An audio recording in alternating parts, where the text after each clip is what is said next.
Hey there! So it's been a while since we've made a video, especially about gardening, but I figured it's almost the end of May and I really wanted to give an update on the garden, especially since the last time we probably made a video about the garden was in Maine, and since then we've moved to Western Kansas.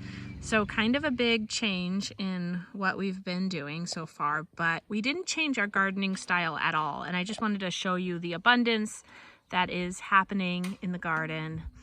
And I wanted to just share that with you. So last year was kind of a flop in the garden. There were some things that did really, really well, but for the most part, I did really good with tomatoes and melons. But my potatoes didn't do very well, and many of my brassicas and my herbs and stuff like that, I got some things, but not too many. But this year I was able to plant a lot more because last year we were just moving. And so by the time I got things in the ground, it was kind of hot and dry by that period. But this year I was doing really good with the planting. So as you can see, I did really good with my peas. It's May 29th. And I have so many pea flowers and so many peas. So we're gonna have a decent crop of shell peas this year. Maybe not a ton to put away our year's worth, but I actually got the trellising up ahead of time, which helps so much.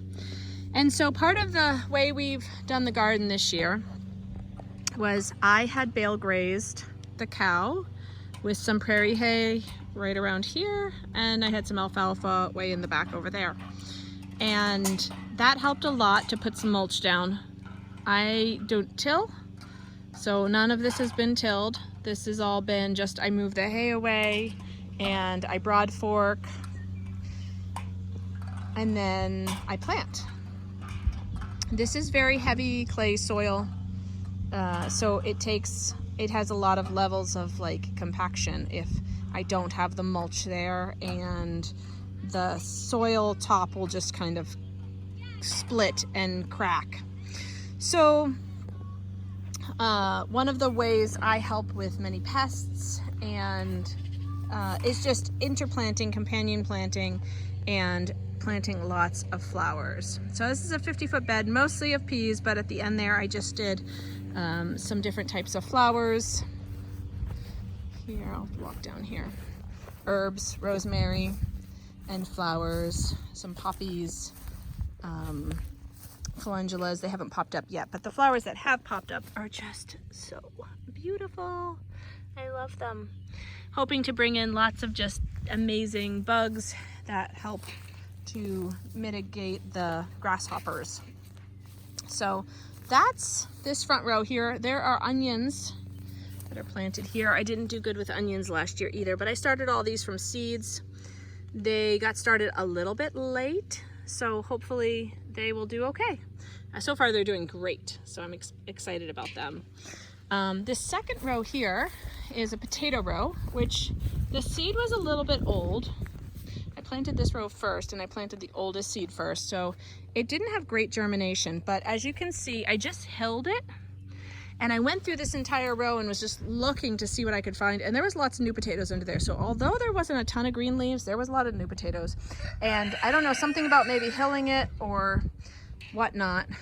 Oh, also I threw in some extra potatoes as I came across them. So maybe they'll do something. I don't really know, but it's okay regardless. I might put something in that bed if I don't have a lot of potatoes coming up. We eat a lot of potatoes, and our last season in Maine we had 10 50-foot rows of potatoes that were just amazing.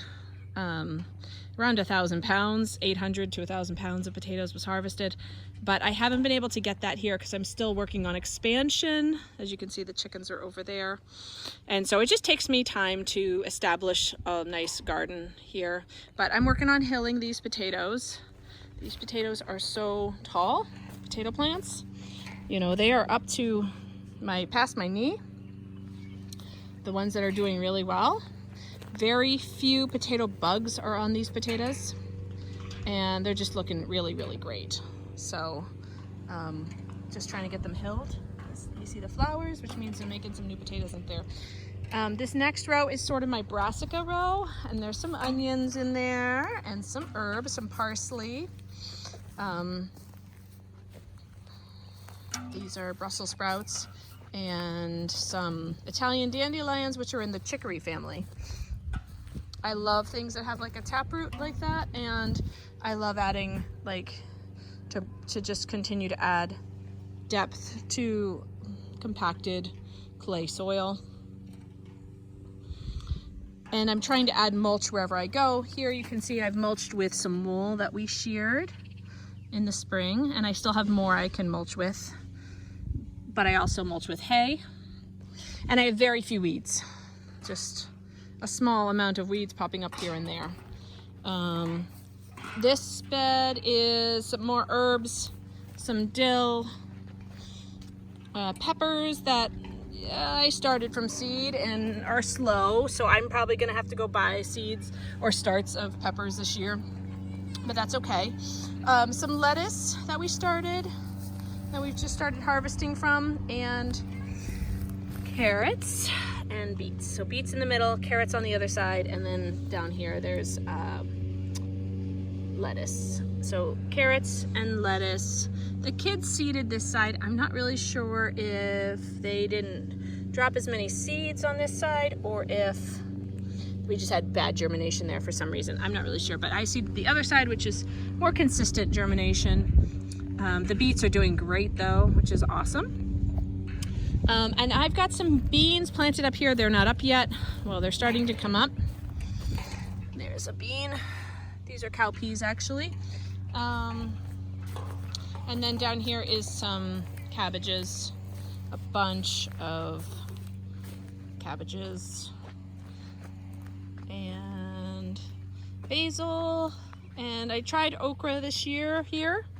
I started it in a seed and then I transplanted it, and I don't think it liked that.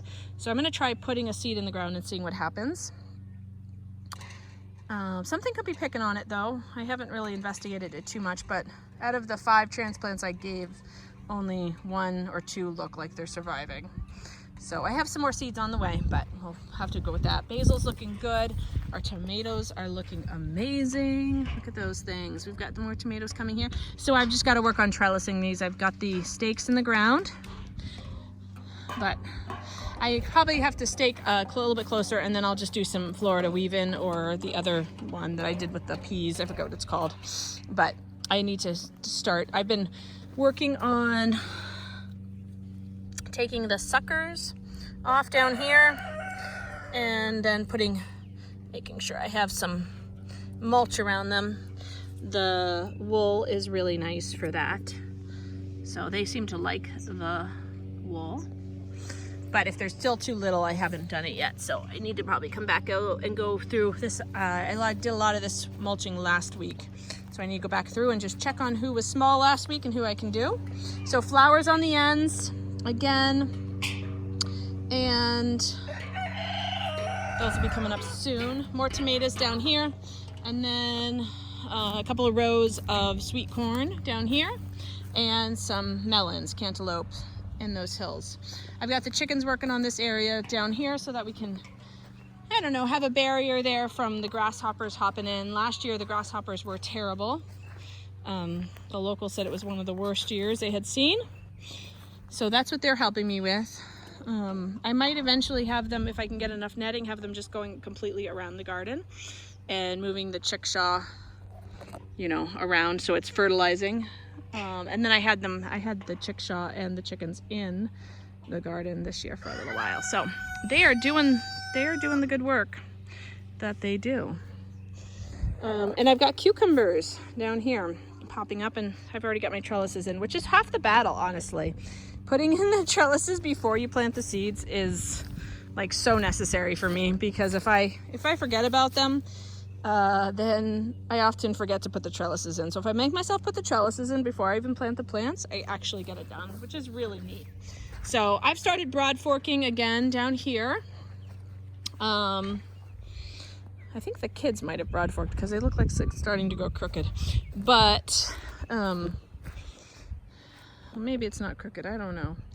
Anyways, I'm trying to figure out where to put the sweet potatoes that I'm going to be planting this week.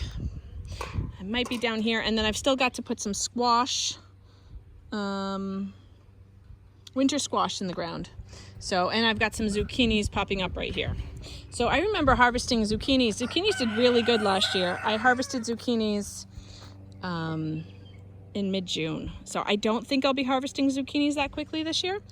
They're not as far along. It's been cooler and the soils have been cooler. Let's just go check out the temperature today. So that's my brief overview of the garden. I'm hoping that all this hard work will pay off, and we have been eating from the garden, which has been so nice.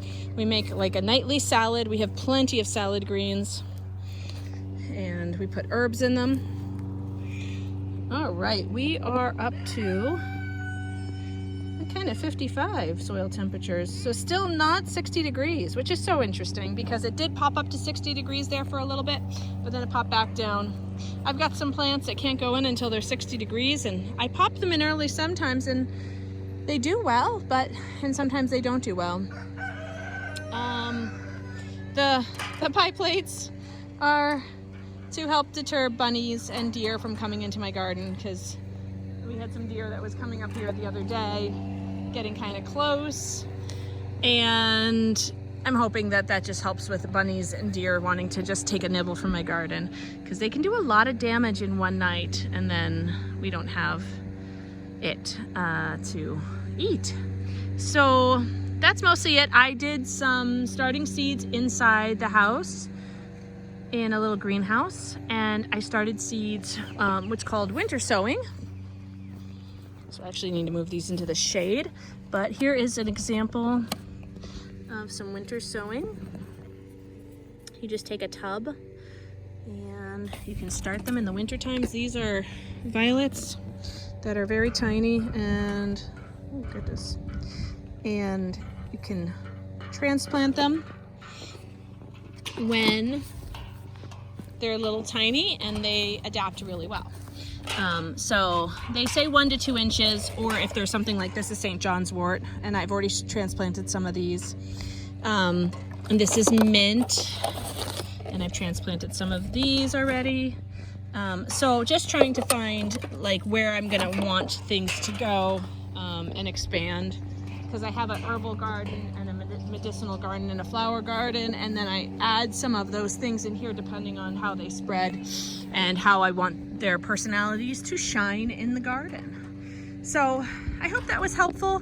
Not much has changed with our gardening style, like the video that we made a couple years ago about unrolling hays. Like if you just wanted to start for the season and you needed some place to go with, and you didn't have a tiller. I don't like tilling personally, but if you didn't even have one, what you could do with your garden. So we take hay. Cheap hay is fine, mulch hay is fine, and we unroll it over the grasses. Best to do it when it's dormant grasses, because it really will suppress the grasses at that stage, but you can do it further into the season. Some people use cardboard or paper bags to, like, they mow it down real short, add some compost or some soil even, just to like help with the contact, and then put a piece of cardboard down. It's called lasagna gardening if you want to look it up. I go with more the Ruth Stout gardening method. You can look her up on YouTube. She is fascinating. And here in Western Kansas, I think the Ruth Stout method really does shine.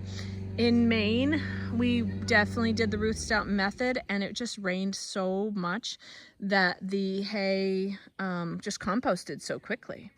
So the grasses would grow through really, really quickly sometimes. But here, it doesn't seem like it's an issue at all.